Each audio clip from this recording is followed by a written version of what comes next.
Bueno, queridos patitos, estamos aquí con la gobernanza europea en esta carrera para las elecciones europeas. La gobernanza es un elemento bien importante, muy relevante y que habitualmente no se conoce con este nombre porque es la estructura de instituciones que gobierna la Unión Europea. Importante porque ha venido desarrollándose a lo largo de los tiempos y que tiene que ver con la situación de décadas de transparencia, que a veces se dice que no la hay, de democracia que la hay, pero a veces se dice que no la hay. Sobre todo dicen comparándolo con otros modelos. La política comparada es bien interesante acerca de cómo entender la gobernanza cara a la ciudadanía, porque en tratados, en elementos jurídicos que vertebran y vehiculizan el hecho del gobierno europeo, de la gobernanza, pues evidentemente ha ido evolucionando. Si bien entre el año 51, el Tratado de París, el Tratado de Roma del 57, nos encontramos un periodo en el que hubo tres organizaciones: la Comunidad Económica Europea, la CEE y Euratom, creados por el Tratado de Roma en 1957, y el previo de la CECA, Carbón y Acero, del año 51, el Tratado de París. Nos encontrábamos con tres organizaciones completamente diferentes, con la misma estructura, pero distintas. Tres comisiones, tres asambleas, tres tribunales de justicia. Esto se simplifica a través del acta de unidad de 1966-68, pero no será hasta 1979 cuando se establezca el Parlamento Europeo electo directamente por la gente. Hasta ese momento era, como sucede en muchos parlamentos, asambleas legislativas que están representando a otras llamadas asambleas nacionales, que son de los Estados miembros que participan de ese ámbito organizacional. A partir de 1966-68 habrá solamente una asamblea y a partir del 79 esta asamblea será electa directamente. Por lo tanto, tenemos ahí a la primera presidenta, Simone Veil, francesa, que lideró ese tránsito hacia un Parlamento Europeo que cada vez más va tomando capacitaciones y más próximamente a ser considerado un parlamento, a pesar de que la iniciativa legislativa viene del ámbito de los gobiernos a través del COREPER, pero consejos de ministros y el ámbito del Consejo Europeo, de jefes de gobierno y de Estado.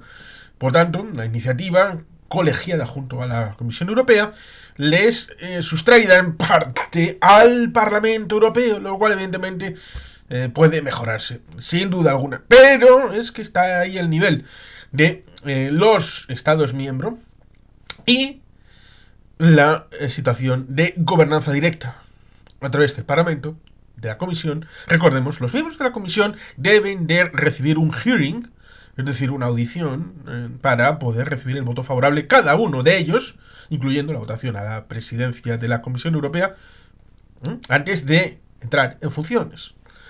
Es cierto, el invento del Spitzenkandidat fue algo para que se simbolizara a la sociedad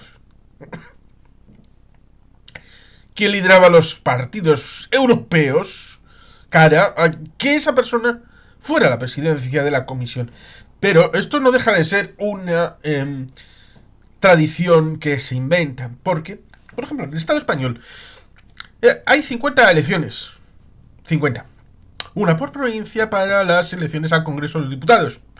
Y eso significa que cualquier persona de las 350 diputados y diputadas que son electos puede ser nombrado por la Cámara presidente o presidenta del Congreso. Y con mayor amplitud, en principio, se supone que debe de ser un diputado, pero no necesariamente. Lo vimos con la moción de censura de Pedro Sánchez Pérez Castejón en junio del año 2018. Cualquier persona española puede ser objeto de incorporarse a una moción de censura, como luego vemos la moción de Vox con Ramón Tamames. Por tanto, en principio es una tradición el hecho de que el número uno de Madrid se ha significado como el candidato a la jefatura de gobierno. Y esa tradición podría romperse con el cuarto de Soria. Perfectamente. El cuarto diputado de los que se reparten en Soria sea el presidente del gobierno de España. ¿Por qué no? Por tanto, ahí tendríamos un elemento bien interesante. Lo mismo que, evidentemente, pasa con Europa. Tenemos esa idea de que acerca el conocer quién puede ser el candidato a la comisión, a la presidencia de la comisión, por transparencia cuando uno va a votar. Pero casi más interesante sería conocer el programa y el proyecto a nivel europeo con las visualizaciones macro y micro y las transformaciones, porque ha habido varios tratados que se han ido reformando y reformando, el Acta Única Europea del año 86, luego ha venido Maastricht en 1993, tenemos Ámsterdam en 1997, tenemos luego Niza en el año 2000, el intento en diciembre del año 2001 en el barrio de Laeken, en Bélgica, en ciudad de Bruselas, para establecer una convención que presidiría Valéry Giscard d'Estaing, un muchacho que fue presidente de la République Française, y que llevó durante varios años, 2002, 2003, 2004, a establecer un borrador de constitución que fue votado el día 20 de febrero del año 2005 por el Estado español. En principio podría parecer que Zapatero se adelantaba a los franceses para establecer un faro en donde los franceses votaran que sí también, avizorando que había posibilidades de dificultades. Estas fueron correctas. Querían desde las derechas y desde las izquierdas darle un patadón en el pom-pom mirón al señor Chirac. Nicolas Sarkozy, para ser el candidato en 2007, lo fue. Y desde la derecha más, Marine Le Pen, y desde la izquierda más, tenemos el caso de lo que luego sería el señor Mélenchon. Por tanto, ahí había un rescoldo de algo que fue algo parecido. La Comunidad Europea de Defensa en el año 54 fueron fuerzas más o menos parecidas las que la Asamblea Nacional Francesa decidió no votar aquello que ya habían ratificado los 5 países restantes de las comunidades europeas, a pesar de que no se puede hablar formalmente de eso, era la CECA, pero serán los mismos países los que fundarán la CECA y Euratom 3 años después, cuando Francia tiene ese problema interno de la Cuarta República, ligado con Dien Bien Phu en Vietnam. Por tanto, ahí tenemos un asunto interesante porque conecta la situación geopolítica, la gobernanza a nivel interno como a nivel comunitario, con la situación de entonces y actual. Porque evidentemente cuando uno tiene una situación favorable, puede dejarlo más o menos estar, porque por ejemplo Francia tuvo una vertiente respecto a reconstruirse debido a que había habido problemas en los años 30, 40, incluso antes, con la situación del Tratado de Versalles, Lina Maginot, permeación, yo creo que hubo una guerra incivil en Francia en ósmosis con la situación de la guerra civil en España, y luego lo que pasa en mayo del 40, con la situación de Vichy, de la Francia combatiente, insumisa, que se revela contra el armisticio. Y por tanto ahí, en esa situación de debilidad intrínseca, de lucha, de guerra civil, podría decirse. Por tanto, ahí tenemos un precedente que quiere sepultar con el discurso de 26 de agosto del año 44 del señor de Gaulle, de tratar de reconstruir Francia, la grandeza de Francia, el orgullo de Francia, pero está en paralelo con la construcción europea. Y era o una u otra. No se podía poner todos los huevos en la misma cesta y por tanto de Gaulle en cierta medida un europeísta más o menos, pero también antes era un francés, orgulloso, y tratar de reconstruir, ahí está la Force Fab, arma nuclear y todas las vicisitudes respecto de Vietnam, luego Argelia, en la Cuarta República, y por tanto eso que se perdió, la oportunidad de profundizar en la formación de Europa, recuerda ciertamente, por ejemplo, a Israel. Por citar un ejemplo externo, ha habido, antes del 7 de octubre, problemas respecto de la constitucionalidad de ciertas leyes, porque no tienen formalmente un tribunal constitucional y tampoco tienen una constitución formalmente establecida. ¿Y por qué no? Pues porque en el momento de la independencia pasaron un montón de cosas, muchísimas, que evidentemente tenían que ver con la partición del 47, el tema del rechazo de los árabes y luego el asunto de esa llamada guerra de independencia, lo cual generó muchos problemas. Y evidentemente había muchas prioridades y la última era hacer una constitución, lo cual se hicieron una serie de leyes fundamentales que tenían un corpus como si fuera una constitución, pero ya con el paso del tiempo eso se fue anquilosando y ahora sería prácticamente impensable ponerse a una convención constitucional en el Estado de Israel, lo cual evidentemente lleva a esas derivadas respecto de que cuando un gobierno quiere tener la razón y la administración de justicia no tiene a bien plegarse, sino al sistema institucional democrático, pues evidentemente ahí están las pulsiones para ir hacia un lado o hacia otro, pero evidentemente el marco general es difícil de ser modificado siempre que no haya sino una polarización bastante grande, y en el caso de Israel ligado con el asunto religioso y los ultraortodoxos. Por tanto, volviendo a Europa, la gobernanza tiene que estar sustentada no solamente en los valores que están, sino también en una visión que centre el tiro del asunto de quién debe vehiculizar la construcción europea. Sí, el ámbito propiamente de la Comisión, del Parlamento, empoderar como si son Parlamento y Gobierno, legislativo y ejecutivo, porque el judicial más o menos tiene mucha carga de trabajo, debería de segmentarse y aligerarse, cosa que evidentemente es algo que, como diría, que estamos trabajando en ello, pero en el caso del legislativo y del ejecutivo es algo que sobre todo tiene como base el presupuesto. Y como hay un capítulo en mi libro, sí, he venido aquí a hablar de mi libro Europa temida molestia. Hay un capítulo que habla del concierto europeo, no como el concierto de Año Nuevo que todo el mundo debería ver y solamente cuando se ha escuchado la marcha Radetzky en Viena el día 1 de enero es cuando empieza el Año Nuevo.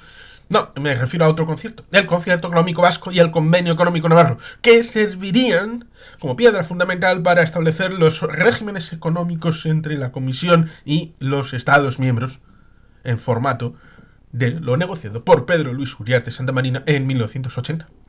Ese esquema mental y de trabajo que se hizo en ese año y que fue fundamental a la hora de establecerse en el momento oportuno, como fue antes de la dimisión de Adolfo Suárez, como fue antes del 23F, como fue antes de la LOAPA, se estableció un vínculo ya establecido ciertamente el 28 de febrero de 1878, por el que se establecía el sistema que venía devengado también del Acuerdo Tejada-Baldosera de 1877, con lo cual esto tiene raíces.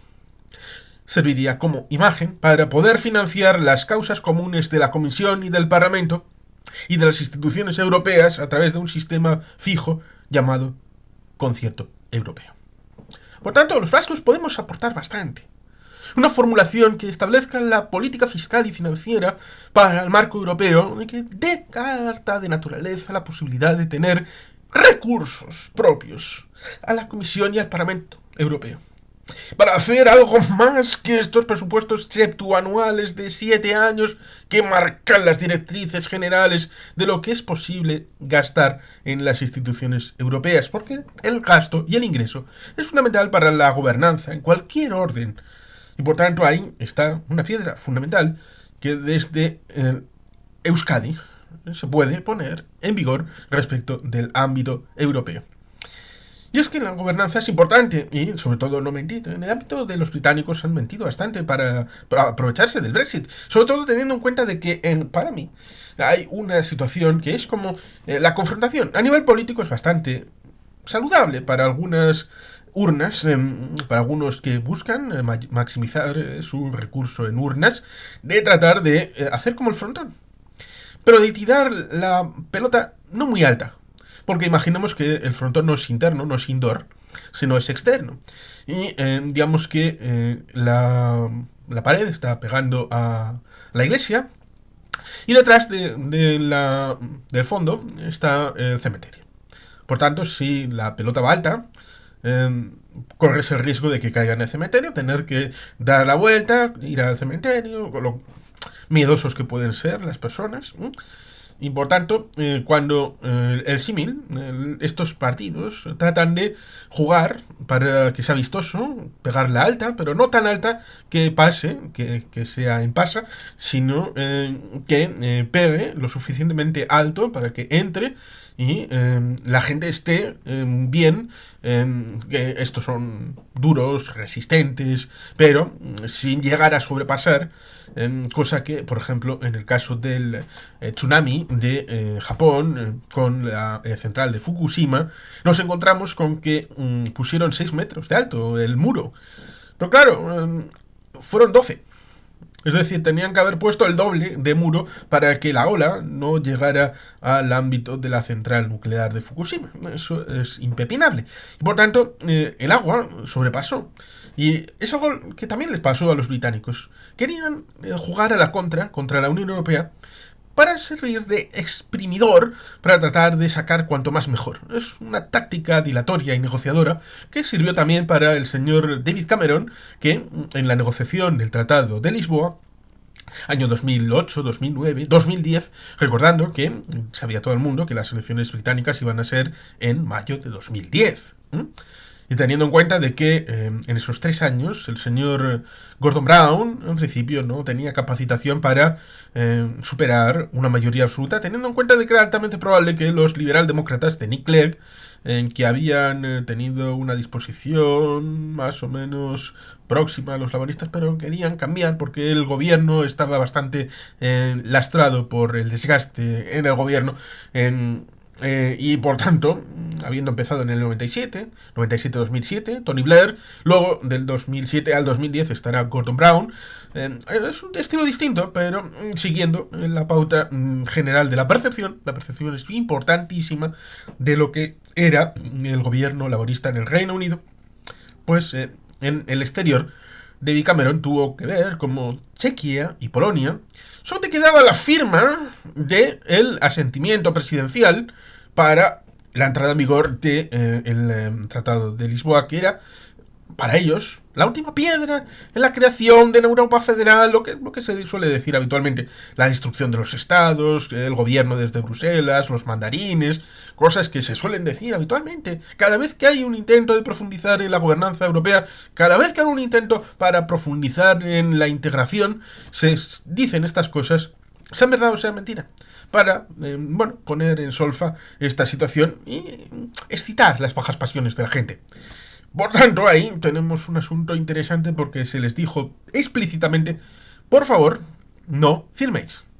Es decir, se dijo al jefe de Estado de Polonia y de Chequia, por favor, no firméis el Tratado de Lisboa, esperad a que llegue David Cameron, abrimos después la negociación de nuevo y vamos a renegociar para nuestros intereses, especialmente pensando en el interés británico. Rompiendo en parte algo que venía siendo habitual, y era norma. Vale, los británicos negociaban duro, eran muy egoístas, muy celosos de su intimidad, por decirlo de alguna manera, pero luego, cuando había que cumplir, eran los primeros que cumplían. Las normas, los reglamentos y todo esto, cumplían rigurosamente. Esto David Cameron empezó ya ahí a poner en solfa esto cuando había tenido ya internamente esa debilidad intrínseca respecto del Brexit. En principio era pequeño, conato. El primer Brexit fue en el Partido Popular Europeo, con la salida de los conservadores del grupo parlamentario. Y luego ya, definitivamente, fue el referéndum del Brexit. Por tanto, hay tela más o menos oculta u ocultada. Lo mismo que pasa con el caso de Orbán con el Partido Popular Europeo, cuando en su día Orbán era liberal, pero la derivada de la gobernanza interna de Hungría pues ha llevado a cierto populismo por los diferentes ingredientes que han coagulado la política húngara respecto de hacer ver o la sociedad viendo un determinado punto de vista de la situación cuando me imagino que no les han explicado cómo está la situación y de dónde vienen los profundos ríos que nutren la situación institucional, también social, económica, que evidentemente es bastante más fácil tratar de buscar soluciones inmediatas a resolver causas estructurales. Por tanto, ahí tenemos un asunto bien interesante porque eso se puede reproducir en cualquier estado, región, comunidad, municipio. Si no hay una voluntad de explicar, de hacerse explicar, de entender o de escuchar. De ir escuchando y de conocer. Y de a la gente decirle que no porque tenga una opinión es legítima ni tiene derecho a ser contada al igual que aquellos que sí están formados. Todo el mundo tiene derecho a expresar su opinión. Pero también deberían tener la obligación de que esta información estuviera incorporada en el hecho de que su opinión esté formada con ella. Es decir, no es algo etéreo, sino que la información fluya para que se forme una opinión formada y no en el aire algo que simplemente levantas el dedo y te pones al viento a ver por dónde sopla. Es simplemente una sugerencia que mejoraría el entorno de las personas, pero a veces hay algunos que prefieren hacerlo de esa otra manera. Por tanto, en el ámbito de lo institucional tenemos el COREPER, el Comité de Representantes Permanentes, que es un organismo bien importante de los representantes, embajadores, ante la Unión Europea de los países miembros.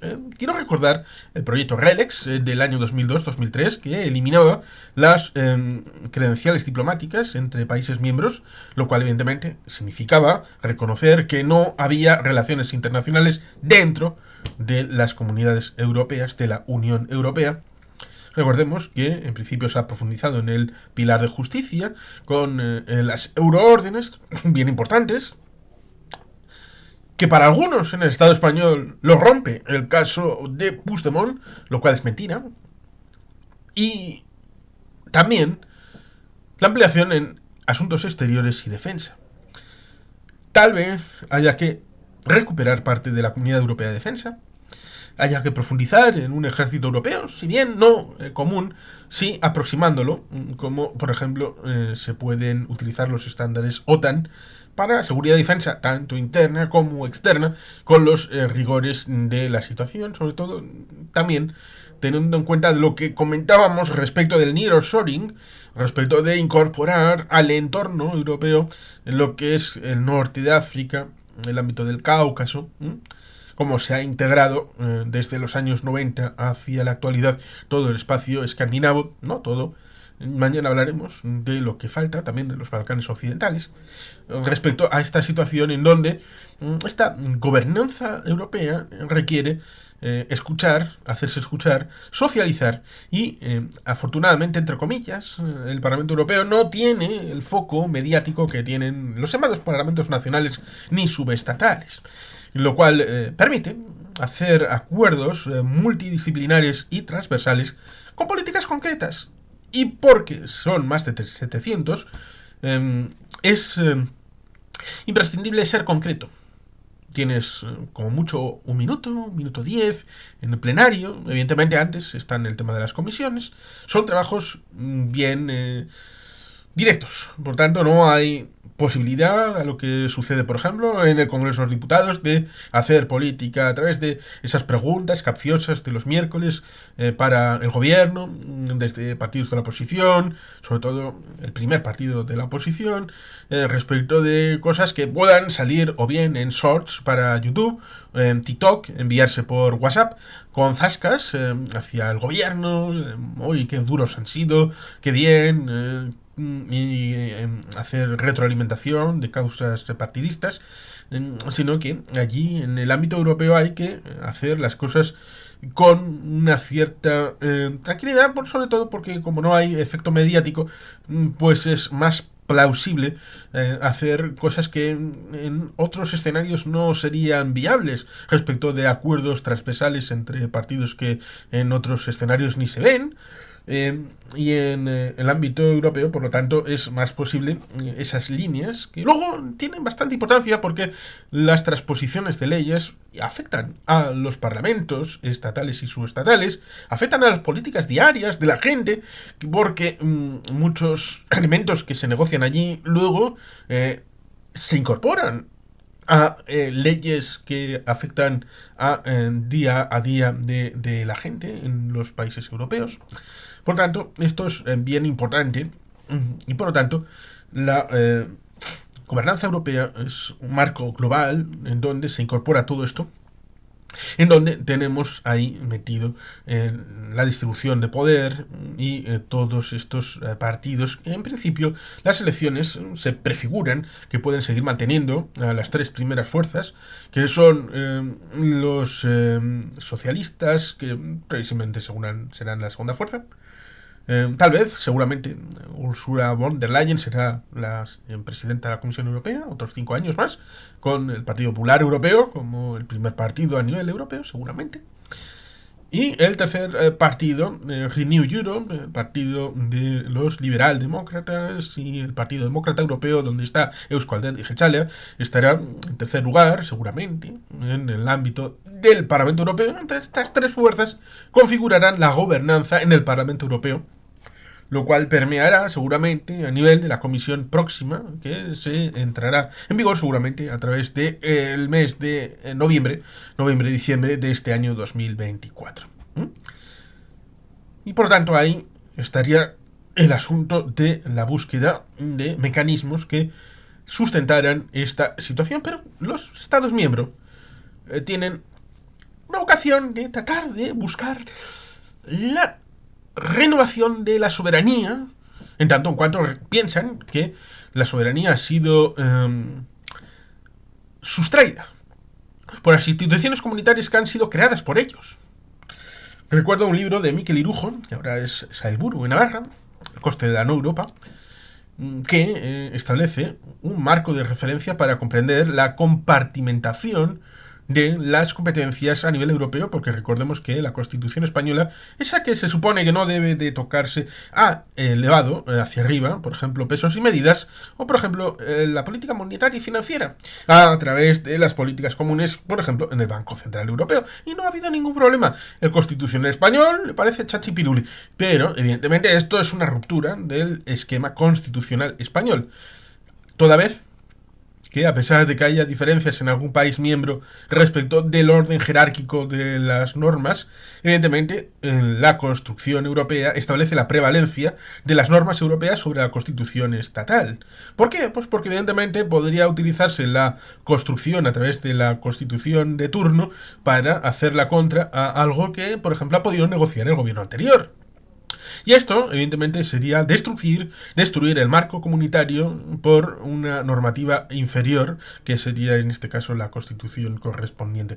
Toda vez que, evidentemente, no se va a negociar algo que vaya en contra de principios fundamentales de la democracia de estilo liberal, ni del estado de mercado en el ámbito económico, en donde, evidentemente, todos estos principios rectores están en buena medida en todas las constituciones de los estados participantes de la Unión Europea. Por tanto, ahí está parte del asunto de que ha habido compartimentación y no cesión. La cesión es una palabra equivocada, sino en vez de decidir únicamente en Madrid, se decide la gente que estaría decidiendo en Madrid, junto a la que estaría decidiendo en París, junto a la que estaría decidiendo en otras capitales, se decide conjuntamente en Bruselas o en Frankfurt. Por tanto, es una compartimentación, es decir, comparten este elemento de competencia. Por tanto, eso también hay que tenerlo en cuenta en la gobernanza, respecto de que cuando tratan de establecer esa idea de repatriar la soberanía, de incluso la independencia con el tema del Brexit, es algo falso. Es parte de esa idea de la tensión entre la gobernanza a nivel de estados miembros, que en principio deberían de ir perdiendo capacitación por estructuras más federales europeas, y estas estructuras que no buscan sino funcionar Por tanto, ahí tenemos un debate de fondo respecto también a la gobernanza europea. Y por tanto, todos estos elementos que hemos comentado deberían de estar encima de la mesa la próxima legislatura y tratar de profundizar en la construcción europea, que es un modelo único en el mundo y no existe ningún otro modelo que haya seguido ni de lejos este esquema, ni en América, ni en África, ni en Asia, a pesar de que como modelo se pone como modelo esta construcción europea como el ideal para el resto de proyectos de integración. Y sin más, queridos patitos, es que ricasco, agur, berobat, Betty Helpien.